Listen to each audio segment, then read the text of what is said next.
Tips number 2, mag-set.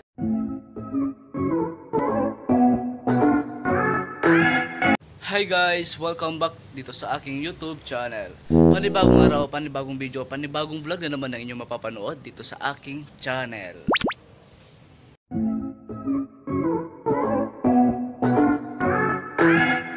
Ngayon guys, ang gagawin kong vlog ay tuturo lang ako ng mga ilan na alam ko tungkol sa pagbablog. At itong ituturo ko sa inyo ay yung mga natutunan ko din sa mga ibang YouTubers. So, magbibigay ako ng mga ilang tips lang na pwede kong i-share sa inyo, diba?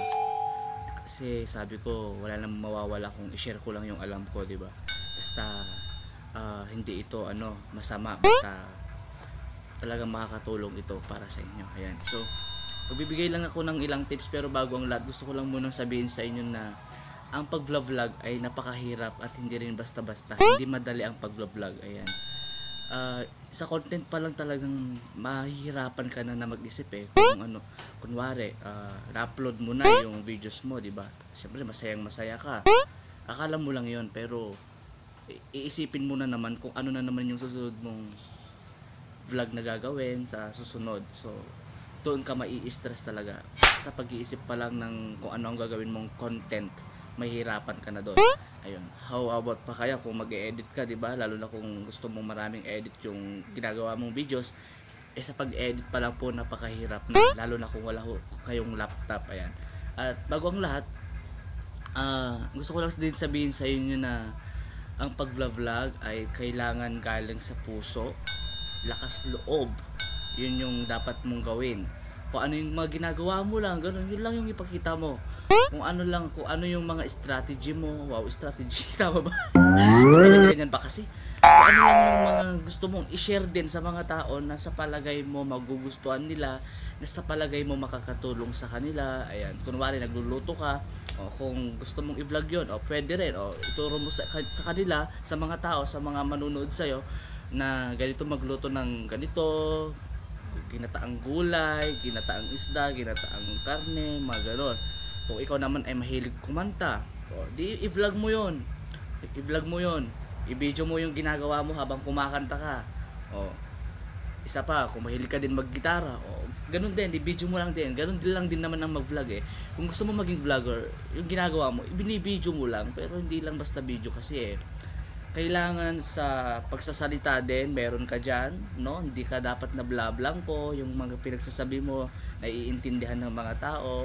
Ayan, kunwari, Ilocano ka, syempre karamihan hindi naman lahat nakakaintindi ng Ilocano, lagyan mo ng subtitle na Tagalog, parang Tagalogin mo yung mga sinasabi mo na Ilocano para maintindihan naman ng mga iba pang manunood sa iyo na hindi nakakaintindi ng Ilocano. So ganon.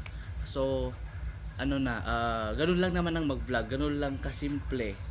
Pero yun nga, yung sinasabi ko, yung mag-isip ng content, panibagong vlog, panibagong video, at saka sa pag-edit, napakahirap po yan. Ayan. Diyan mo talaga mararamdaman na ganito pala mag-vlog, napakahirap mag-edit. Ayan, 'di ba sinabi ko sa inyo na kung ano yung mga ginagawa nyo, kung ano yung mga gusto nyo lang ibahagi, yun lang yung gawin nyo, yun lang yung i-video nyo.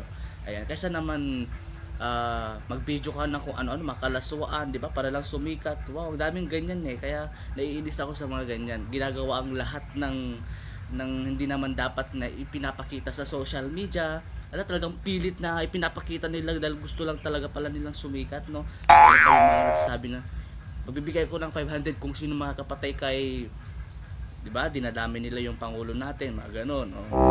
So napanood naman yun yung sa Twitter, na teacher pa, 'di ba? Pero ginagalang ko lahat ng mga teacher dahil ang mga teacher po ay sila po ang mga naging silbi kong pangalawang mga magulang, no?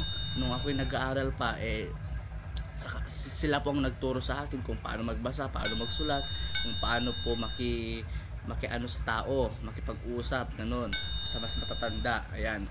So, ginagalang ko po ang mga teacher at mabuhay po kayo, at sana po marami po kayong mga bata na mabigyan po ng aral para sa mga mabubuting asal sa mga tao, sa ginagawa, mga ganon.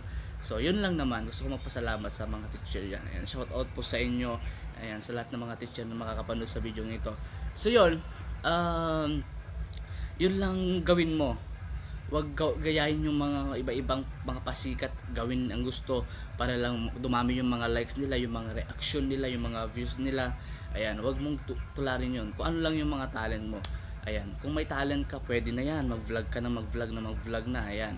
Pero ang pag-vlog ay hindi rin kasi basta-basta. Meron din tayong mga requirements na kailangang ma-reach natin yon. Meron din tayong kailangang abutin natin yun para sa ganun magkaroon tayo ng AdSense, pwede na tayong kumita sa YouTube. Ayan, di ba? Pero wag yun ang iniisip mo, yung sahod-sahod na yan. Isipin mo yung ginagawa mo, yung sinasabi mo, yung kailangan yung tagus talaga sa puso ng mga tayong mga pinagsasabi mo. Huwag kang magpanggap, ganun lang yon ang pag-vlog. Ayan. So unang tips na ibibigay ko, so magbibigay na ako ng mga tips, tapos na tayo sa kwento-kwento. Ayan. So magbibigay ako ng tips sa inyo. Unang tips, ayan, pakinggan nyo ito ng mabuti. Yun nga, nasabi ko na, lakas ng loob. Kailangan hindi ka nahihiya. Normal lang yung pinapakita mo sa camera. Ayan, yun yung unang tips ko, lakas ng loob. Kung sino kayo lang ipapakita mo. Tips number 2, mag-set up ka ng camera. Ayan, mag-set up ka ng camera mo. Tapos kung gusto mo naman namang may pa-background ka pa, maglagay ka ng kortina. Kung wala kang kortina, lagyan mo ng sako, ganun lang kasimple. Kasimplehan lang kasi natin. Huwag tayo masyadong pabongga kung wala pa naman tayong wag pabongga. Kasi sinasabi ko sa inyo, magsimula tayo sa simple lang, no, bago tumaas, ganyan. Huwag nating unahan yung simple lang.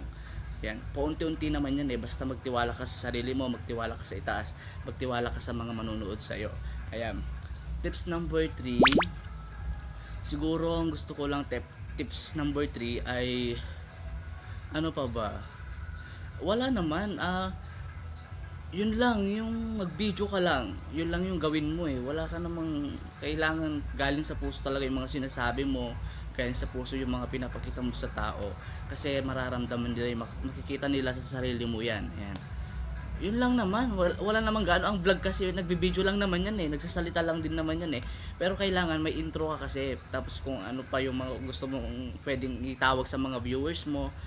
Ako kasi guys lang Hi guys, mga ganun lang sa akin. Pero kung meron kang tawag sa kanila, pwede yon. Kailangan yung, at napaka-importante, dapat may intro ka. Ayan, sa video mo. Ayun. Yun lang naman, no, ang pwede kong maituro sa inyo. Kailangan lang, simple lang tayo. Pero talaga magsisimula ka talaga sa wala kang camera, wala kang laptop, wala kang wifi, so load lang yung yung kailangan natin, mga ganun. Pero kung afford mo naman bumili ng camera, di bumili ka, mas okay pa yon, no? Pero kung wala talaga, hindi na talaga natin kayang bumili ng mga gadgets para sa pag-vlog, wag natin pilitin. Talagang magsimula tayo sa wala. So ganun lang yung gusto ko na ihatid sa inyo, yung ibigay sa inyo na galing lang sa puso ko lang naman. Sana nag-enjoy na naman kayo sa video ito. So basta yun lang yung sinabi ko sa inyo, na lakas ng loob. Ayan, kailangan kung humarap ko sa camera, seryoso ka, huwag kang dyan, tatawa-tawa. Yung importante, alam mo yung sinasabi mo sa camera para iwas basher na rin. Kaya alam ko may mga bashers pa rin, pero may mga makikita talaga ang utak, no? Kaya simple lang na mali mo sa sinasabi mo, i-dislike yan. Ganyan yung mga tao na yan. Ayan, hindi ko naman nila lahat, pero may mga talaga ilang makikirid ang utak, no?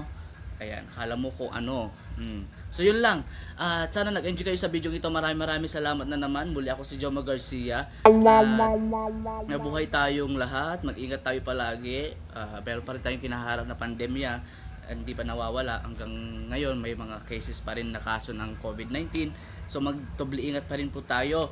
At ano ba yun ang tawag ko kasi. So gusto ko lang munang i-shout out, no? Gusto ko lang, bago matapos tong video na to, gusto ko lang muna mag-shout out sa aking mga kaibigan sa Facebook na nagpapa-shout out, na si Rem Garcia, shout out sa iyo. Edmar J. Hope, shout out sa iyo. Ayan, kay Lovely Ann si Gonzales, shout out sa iyo. Ayan, yun lang muna kasi wala akong maalala wala akong maalala sa mga nagpapa-shoutout. Hindi ko kasi nilista, wala akong nililista. Ayan, so yun lang, dito na nagtatapos ang ating video guys, at sana don't forget to subscribe to my ano ba yan? Nabusog ako. And don't forget to subscribe to my YouTube channel and click mo na rin yung notification bell para lagi ka updated sa mga bagong video. Bye guys, yun lang, maraming salamat. I love you!